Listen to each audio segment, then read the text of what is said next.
इस लेक्चर में हम देखेंगे कंस्ट्रक्टर एंड डिस्ट्रक्टर और सी प्लस प्लस में कैसे हम कंस्ट्रक्टर क्रिएट करते हैं और कैसे ये वर्क करता है। A constructor is a special member function of a class and shares the same name as of class. It means constructor and जो क्लास नेम होता है वो सेम होगा।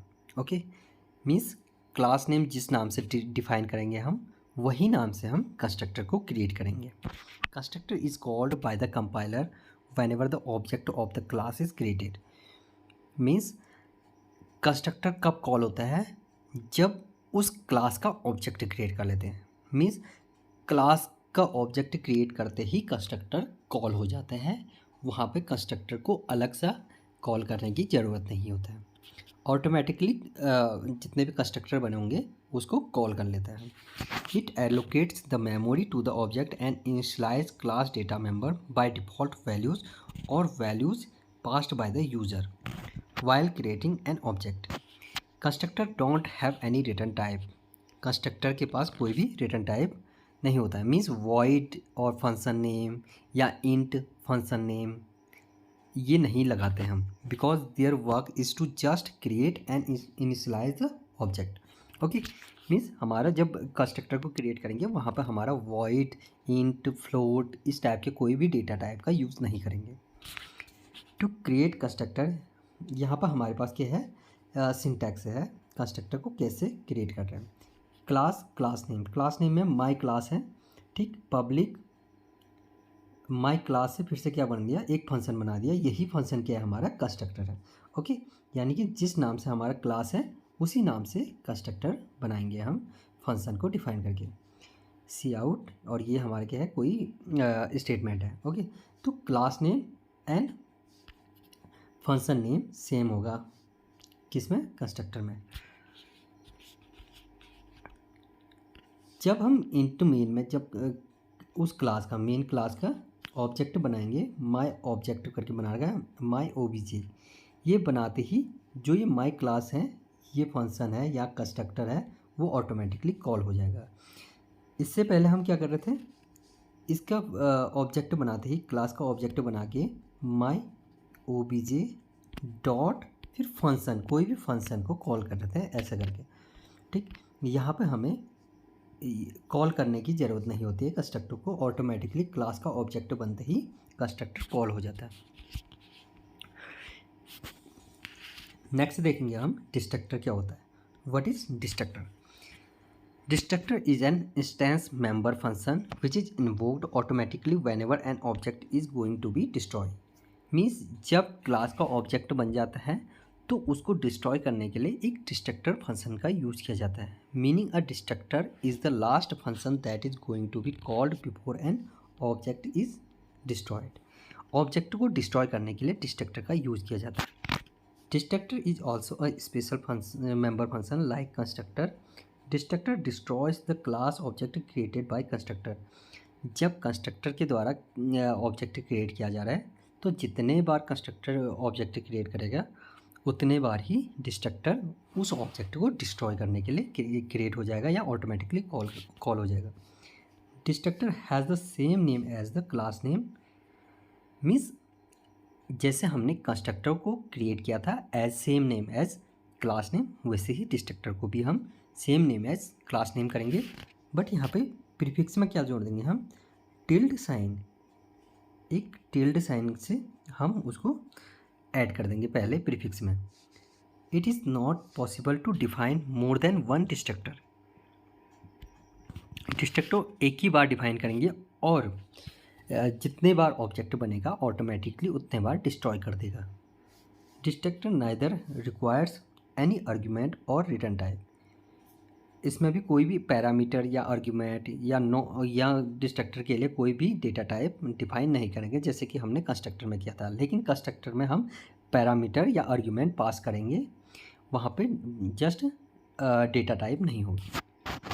लेकिन डिस्ट्रक्टर में दोनों, ना ही आर्ग्यूमेंट होगा ना ही return type value. Destructor release memory allocation, memory space occupied by the object created by the constructor. Destructor क्या करता है, हमारा कंस्ट्रक्टर के द्वारा जो ऑब्जेक्ट क्रिएट करने के बाद मेमोरी ऑक्यूपाई किया गया होता है उसको डिस्ट्रॉय करने का काम करता है, यानी कि मेमोरी फ्री कर देता है। अब एक प्रोग्राम देखेंगे हम यहाँ पे कि कैसे कंस्ट्रक्टर और डिस्ट्रक्टर को क्रिएट किया जाता है। ठीक, यहाँ पे क्लास नेम बना रखा है हमने टेस्ट नाम से क्लास नेम बना रखा है। अब टेस्ट के नाम से हमारा कंस्ट्रक्टर भी बनेगा और डिस्ट्रक्टर भी बनेगा। पब्लिक टेस्ट, ये क्या हो गया, हमारा कंस्ट्रक्टर है, कंस्ट्रक्टर। ठीक, और सी आउट कोई स्टेटमेंट दे रखा है, कंस्ट्रक्टर एग्जीक्यूटेड, और यहाँ पर हमने डिस्ट्रक्टर क्रिएट कर दिया। ये हमारा डिस्ट्रक्टर है टिल्ड साइन के साथ। Test name means class name का ही बना दिया, सी आउट डिस्ट्रक्टर एग्जीक्यूटेड। अब इंट मेन का रखा है, यहाँ पे मेन फंक्शन कॉल कर दिया है। मेन फंक्शन के अंदर क्या कर रखा है हमने, जो ये क्लास है, क्लास का ऑब्जेक्ट बना रखा है टेस्ट टी हमारा ऑब्जेक्ट है।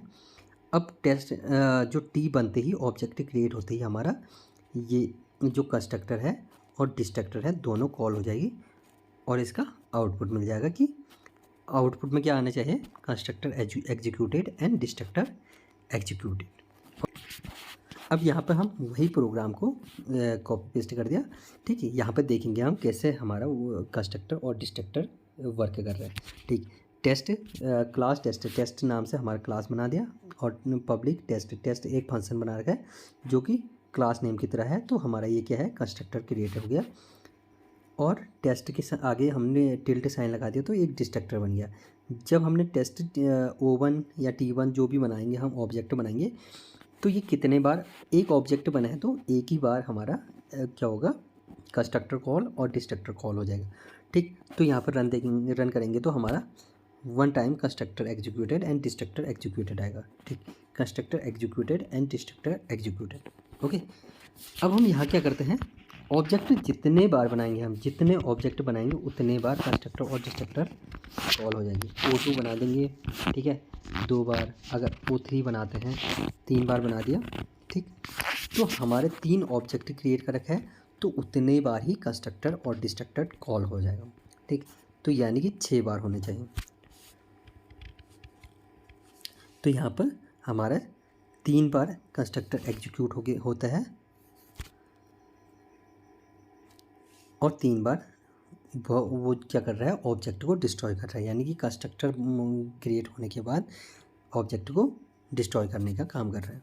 ठीक, तो ये हो गया हमारा कंस्ट्रक्टर और डिस्ट्रक्टर का एग्जांपल। इसी में हम पैरामीटराइज्ड फंक्शन है वो कंस्ट्रक्टर बना सकते हैं। यहाँ पर पैरामीटर पास करके इंट ABC जो भी देना, तो इस टाइप से हम क्या कर सकते हैं, कंस्ट्रक्टर क्रिएट कर सकते हैं। नेक्स्ट हम एक और एग्जांपल देखेंगे पैरामीटराइज्ड कंस्ट्रक्टर का। इससे पहले हमने डिफ़ॉल्ट कंस्ट्रक्टर का एग्जांपल किया था, यहाँ पर हम देखेंगे पैरामीटराइज्ड कंस्ट्रक्टर। ओके, तो यहाँ पर हम क्या करेंगे, जो फंक्शन है, फंक्शन हमारा एरिया है। ओके, यहाँ पर क्लास है area, means class name and function name same होने पे क्या बन गया, एक तो कंस्ट्रक्टर बन गया, साथ में हमने फ्लोट R एक पैरामीटर पास कर रखा है। तो ये हमारा क्या है, पैरामीटराइज्ड फंक्शन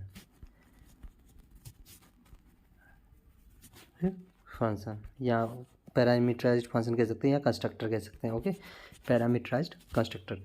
ओके, अब यहाँ पे देखेंगे हम कंस्ट्रक्टर क्या कर रखा है हमने, एरिया डिफाइन कर रखा है, एरिया फंक्शन बना के कंस्ट्रक्टर बना दिया। ठीक, यहाँ पे एरिया ऑफ सर्कल निकाल दिया, जो भी हमारा कैलकुलेशन है यहाँ पे सी आउट कर दिया। ठीक, फिर देखेंगे हमने यहाँ पे एक डिस्ट्रक्टर भी कॉल कर रखा है, डिस्ट्रक्टर क्रिएट कर रखा है हमने एरिया, क्योंकि यहाँ पर टिल्ड साइन है तो यहाँ पर डिस्ट्रक्टर को हमने ऑब्जेक्ट को डिस्ट्रॉय करने के लिए फिर से कॉल करा दिया। यहाँ पर इंट मेन में कंस्ट्रक्टर को क्या कर रखा है, रेडियस के लिए हमने इनपुट लेने के लिए यहाँ पर हमने सी आउट और सी इन कर रखा है। देन देखेंगे हम रेडियस यहाँ से कॉल कर रखा है हमने एरिया, यानी कि कंस्ट्रक्टर को कॉल कर रखा है by class name, object create कर रखा है O1। ठीक, पैरामीटर पास कर रखा है R हमें यहाँ इनपुट से मिलेगा, यहाँ से इनपुट जो भी हम रेडियस की वैल्यू लेंगे। तो ये हमारा हो गया पैरामीटराइज्ड कंस्ट्रक्टर। यहाँ पर हम पैरामीटराइज्ड कंस्ट्रक्टर को रन करा के देखेंगे। ठीक, वही कोड मैंने फिर से कॉपी कर दिया। यहाँ पे देखेंगे एरिया क्या है, क्लास डिफाइन कर रखा है और एरिया पैरामीटर के साथ हमने कंस्ट्रक्टर बना रखा है। तो यहाँ पे क्या कर रखा है, कंस्ट्रक्टर विथ पैरामीटर या आर्ग्यूमेंट। ओके, यहाँ पे हमने कैलकुलेशन कर दिया एरिया ऑफ सर्किल। ठीक, यहाँ पे ए आर हमने आउटपुट ले लिया। यहाँ पे डिस्ट्रक्टर फिर से हमने डिस्ट्रक्टर को डिफाइन कर रखा है, destructor executed. Then int main में हमने कॉल कर रखा है, सी इन हमने इनपुट ले रखा है और ओ वन में आर पास कर दिया, यानी कि ओ वन क्या है, ऑब्जेक्ट है एरिया क्लास का। ठीक, आर पास कर दिया यानी कि पैरामीटर पास कर दिया, तो क्या हो जाएगा, ये कॉल हो जाएगी एरिया फ्लोट आर, क्योंकि पैरामीटर एक पैरामीटर है फ्लोट टाइप का। यहाँ पे रन करा के देखेंगे हम। ठीक, रेडियस की वैल्यू हम दे देंगे यहाँ पे, जैसे 5 दे रहे हैं हम, तो 5 के बाद आउटपुट क्या आएगा, area of circle equal to 78.5 destructor executed. तो ये हो गया हमारा पैरामीटराइज्ड कंस्ट्रक्टर।